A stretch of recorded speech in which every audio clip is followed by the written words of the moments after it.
Welcome back to the channel, everybody. How you doing? I just want to say I appreciate you guys being here. Today we are talking about ways to avoid buying books, but you can still read. Terrible title. I'm still making it's up here. It's cooking. Let me figure it out eventually. So I have 6 ways. So if you are like, oh man, I can't afford buying, 5 or 6 books a month, it just adds up. I kind of have a list of things that you can do to help you not just to save some money, and you're still helping out authors and everything else. This kind of hurts publishers, but it's like, or maybe you'll buy the book after you rent it out, essentially. And that's still OW for the author. Regardless, those reviews add up a lot for authors in general. Doesn't matter. Even if they're bad reviews, it's a review. That's the thing at the end of the day. So this one is now might not look the greatest because what Amazon has done, but this one's still really good for self-published authors, and that is Kindle Unlimited. So Kindle Unlimited is where you pay like a monthly subscription. I know, another subscription, God forbid. But any book you see that is under Kindle Unlimited is actually free for you.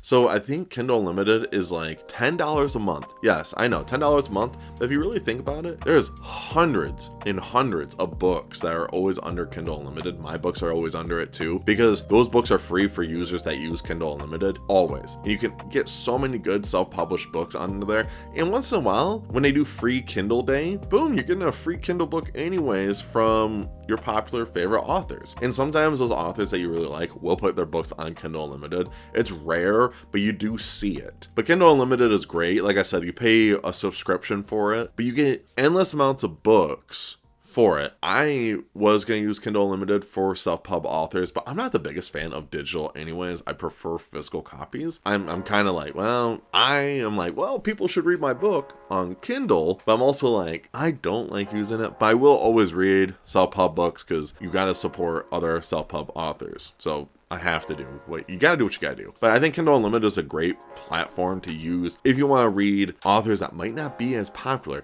I know TikTok tells you these are the popular ones. You gotta read Sarah J. Maas and Rebecca Yarros and stuff like that. But I'm telling you, there's some self-pub authors that can kill it, and they have better books than these 2 authors alone. It's kind of crazy how much self-pub authors are just really, really good, but they just don't get the recognition compared to a lot of traditional published authors. Number 5 on this list. This one's pretty simple. Use Libby. And this also mixes with number 4 on this list, and that's a library.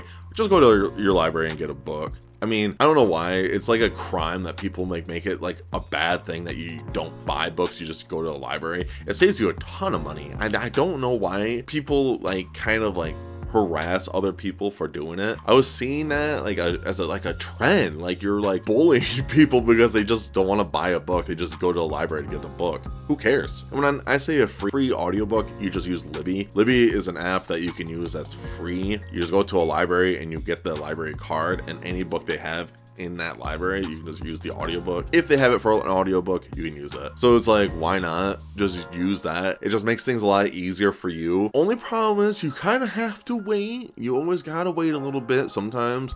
There was times where I was trying to get into the Stormlight archive, and I would have to wait 6 weeks for the 3rd book, which is fine because it's I'm not in a big rush to read Stormlight anyways. So in that time I was like, oh crap, now I gotta wait, which is fine. Things happen. But yes, also like I said, number 4 on this list, go to the library, get those free books. You can get 4 or 5 books and just read them all. Think about it's just so much money you're saving constantly instead of buying brand new books that are tiny, or buying brand new hardcover books that are 30 some odd dollars. It's just ridiculous of how much some books are just because the name of the author's on there. And it rubs me the wrong way as someone who buys books. And that's why usually most of my books are just used. I don't really buy new books hardly anymore. If I do, I must really, really like the author and I will support them. I'm talking about you, Emily Henry, because I really like her books. Spoilers. But most of the time I'm just gonna buy used books. Number 3 on this list, borrow from a friend. I think there's nothing wrong. Usually you always have, if you are a reader, most of the time you're surrounded by other readers. Most of those other readers might have a big giant library, and they might have those books that you're really looking forward to. For me, I'm a pretty big reader, clearly. No way! My girlfriend's a big reader, and she has a lot of family that are also readers, and she'll just have her family just give her books to borrow, and I just borrow those books. So if I want to read like the book Credence, which was absolutely disgusting, I didn't spend a penny on it. My girlfriend's cousin lent it to her, and I just borrowed it from my girlfriend because it's like, I'm not buying this book, and I'm glad I didn't. I think that book should just be burned. But regardless, you can borrow from a friend. And don't be the one. Do not ruin those books. Don't make creases in them, because there's some people who are like, what are you doing? That's why a lot of my books are used, because like if I let someone borrow my book and I get it back and it's just damaged because it's already damaged, I'm not that worried. But there are times where you're like, what are you doing? So it's kind of one of those things. But yeah, borrow from a friend, and like, unless your friends are a stooge and they just don't want you to, then well, sorry. Number 2 on this list, library. I already said it once. Go to a library. Who cares what other people say? If someone makes fun of you for going to the library, fight them. Hit them in the face with your library book. I don't know. Throat punch them. Do something. Promote violence, because who cares? You're reading, as long as you're reading at the end of the day, who cares if you're reading from a library book or you bought it? And the problem is too, is if you buy this book, that's the issue for me. It's like, if I buy a brand new book, I'm always having this urge that's like, you have to like it. Because what if you don't like it? Then you're like, damn, dude, I just spent like $25 on this book, and this book is some cheeks. Then you're stuck with it. Then you just stare at it, and it's just like mocking you, because it's like, this book was so bad. But then you're like, I can't get rid of it because I'm never gonna make my money back from it. And the book's just gonna mock you, and it's gonna stay on your shelf for years to come. That's how I felt with a lot of books. I got rid of a lot of books for those reasons, and I'm thankful I have. Last one on this list. Now this is just sarcasm, people. I'm telling you, I'm not being serious about it. I'm not really being serious about the violence, so I'm gonna put that out there too. I'm not promoting violence. It was a joke. Don't take it serious. Don't actually beat up people if they make fun of you about using library books. This one's a joke, but steal the books. Oh my God! Steal it, take them, and then never look back on it.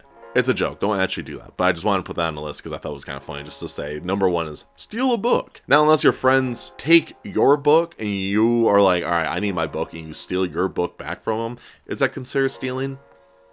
No. So who cares? But don't actually steal books from people. Just borrow them.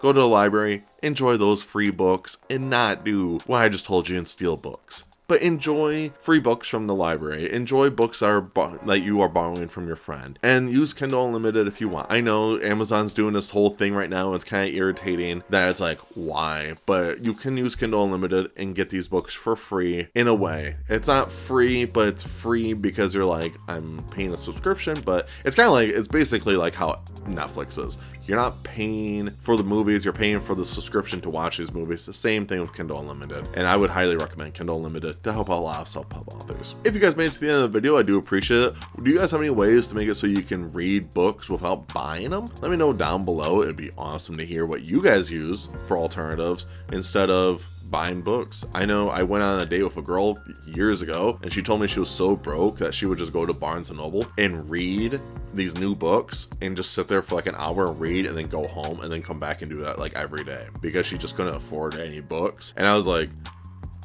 wow, all right. I just didn't know what to say to that. I was like, good for you. Like, awesome. So yeah, that was a really interesting thing to hear. But in general though, I'd love to know what you guys do. Tell me some stories of how you guys were getting free books. That was not stealing. Don't steal books. That you guys did to get free books, and how you guys were able to read. I would love to know your stories down below. Last but not least, make sure you guys stay safe, stay humble, and tell someone you love them. I'll see you guys in the next video. Stay weird.